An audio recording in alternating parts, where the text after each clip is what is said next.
eu sempre recebo, e algumas pessoas me questionam muito sobre a minha posição sobre isso, que é o certificado que o pessoal solicita aí de multiplicador. Então, toda semana, alguém liga lá na Excelência ou me manda mensagem, você dá treinamento de multiplicador? Minha resposta é sempre a mesma, não.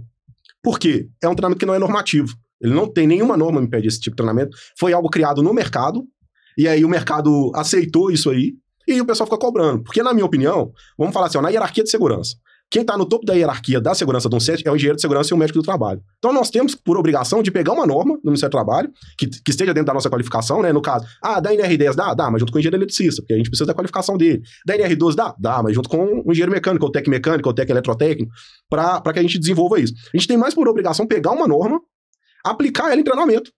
Então, assim, olha, eu sou engenheiro de segurança, sou a última hierarquia da segurança em aplicação de norma, né? Então, eu tenho que ter um certificado de multiplicador, e quem que foi o primeiro? De onde que saiu o certificado aí de multiplicador? Né? Então o mercado ele fica sempre falando assim, me dá um certificado de proficiência. Mas certificado de proficiência não existe, não tem como. E aí eu sempre escuto assim, não, é porque você não está querendo formar concorrente. Cara, eu não tenho medo de concorrente. Eu não abri empresa preocupado com concorrente. Para mim, quanto mais as pessoas conhecerem, melhor. Eu sempre passo parte desse princípio. Olha, fulano dá muito bom, o treinamento dele é muito bom. Que bom. Tá melhorando a minha área, tá melhorando a segurança do trabalho. Quando a gente forma em segurança do trabalho, eu formei para fazer com que o trabalhador entre com saúde e saia com a mesma saúde da empresa. Eu não formei para ter vaidade. Eu não formei pra achar que eu sou o melhor, e a gente aqui, a gente trabalha muito nisso, a gente tem muita liberdade de um ligar pro outro, um perguntar pro outro. Às vezes eu ligo e falo assim, é bobo. Não é bobo, né? A minha experiência é uma, a sua é outra, a sua é outra. Então, assim, o que vocês acham? Qual que é a opinião de vocês sobre esse treinamento de multiplicador? Vamos lá, então. Treinamento de multiplicador. Eu falo que é o que os profissionais da área da segurança falam, né? A norma é muito confusa, a norma é interpretativa, só que aí tem a grande diferença, que é aí que entra o nosso conhecimento técnico. Nós somos técnicos. E aí que a gente tem que saber interpretar de uma maneira técnica. Quando a 33, a 35, né, ela faz ali a menção da palavra proeficiência, ela fala qual que é o significado dessa proeficiência, né? É o seu conhecimento teórico, é o seu conhecimento prático, é a sua vivência, é o seu conhecimento no assunto. E ali, a sua proeficiência você vai comprovar através dos seus certificados, através das suas experiências, né? Seja uma CTPS, seja uma liberação de trabalho que você tenha realizado em alguma atividade. Então, vem a sua interpretação técnica sobre o que é proeficiência. Na norma, se você procurar nas 38 normas regulamentadoras, não vai estar falando que tem que ter um treinamento para você ser multiplicador. Ela fala na NR 35 que tem que ter proeficiência, o seu domínio, o seu conhecimento sobre o assunto, né? Aquele famoso, né? A bola chegou para você quadrada, você domina, coloca aqui no peito, põe no chão e distribui ela de forma redonda. Simplesmente isso. É fazer o básico bem feito. É simples e objetivo. A gente não tem que ficar floreando muitas das coisas. E esse que é um dos grandes problemas que a gente vê na área da segurança, principalmente, né? E vai gerando atrito entre alguns colegas na área. Sim, isso mesmo. E se a gente pegar o leque de raciocínio desde lá de trás, na hora que a gente está falando de chamar um treinamento, montar bem o escopo, juntar com o RH, ok, a gente pode até fazer isso, a gente leva isso ao mercado, e aí o mercado traz para a gente, às vezes, um currículo de uma pessoa que tem lá o conhecimento, mas quando bate na porta da sua empresa, quem bateu lá não foi aquela pessoa que enviou o currículo. Quem bateu lá, existe alguém que capta treinamentos, e existe a pessoa que vai ministrar o treinamento. Esse é um dos leques, assim, né? Das vias que eu vou falar aqui agora. A primeira é que uma pessoa fala que vai ministrar o treinamento e chega uma outra pessoa.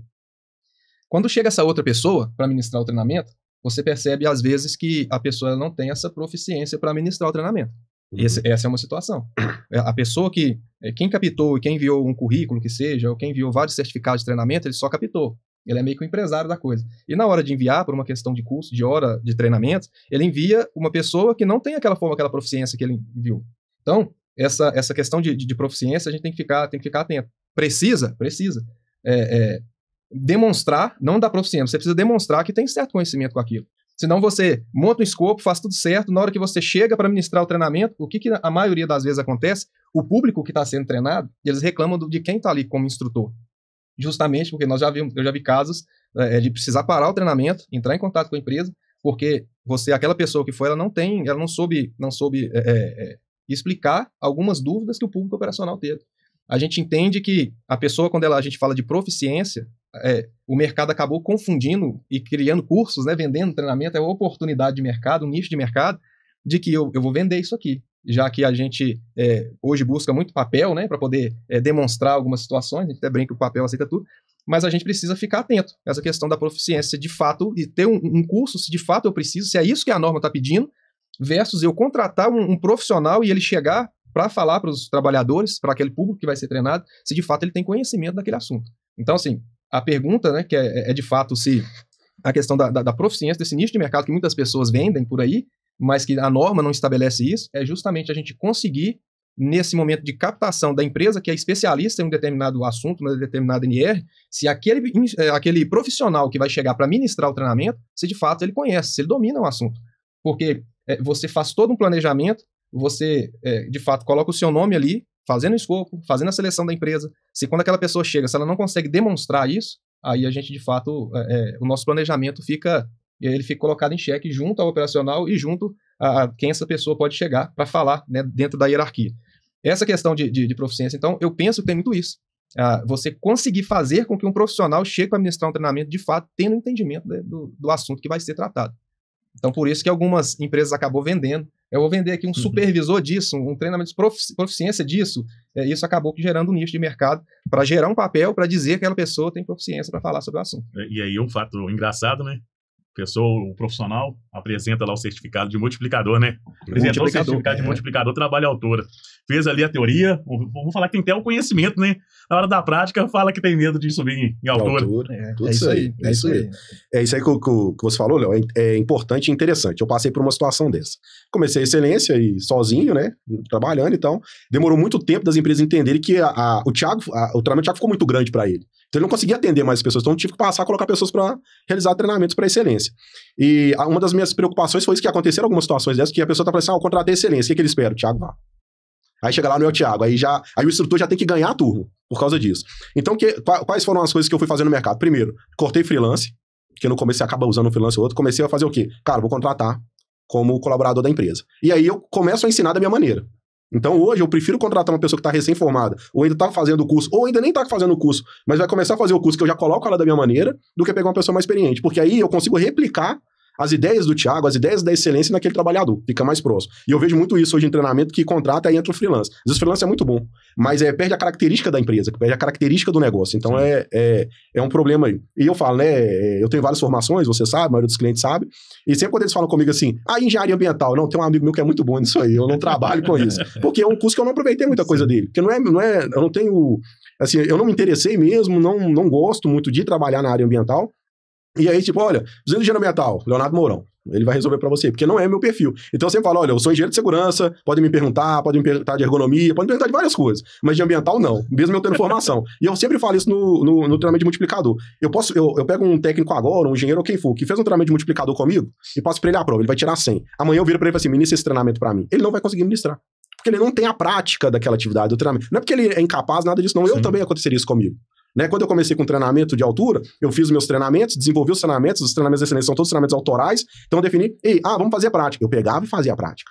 Eu ia lá no nosso setor prático lá, sentava, colocava maca, subia a maca sozinho, para entender, fiz alguns cursos com alguns especialistas, mas eu fui colocando a minha cara ali. Então, quando eu chegava para ministrar, a gente chega para ministrar, falando, você tem segurança do que você tá fazendo, porque você desenvolveu.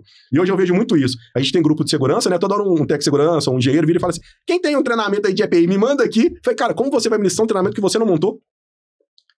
Me manda um modelo de treinamento de CIPA. Pô, como é que você vai ministrar? Você vai ficar lendo o slide? Porque se você monta o material, você vai ter a proficiência daquele assunto. Vai ser o aproveitamento da turma e colocar em prática. Eu sempre vou falar isso. Colocar em prática na área operacional.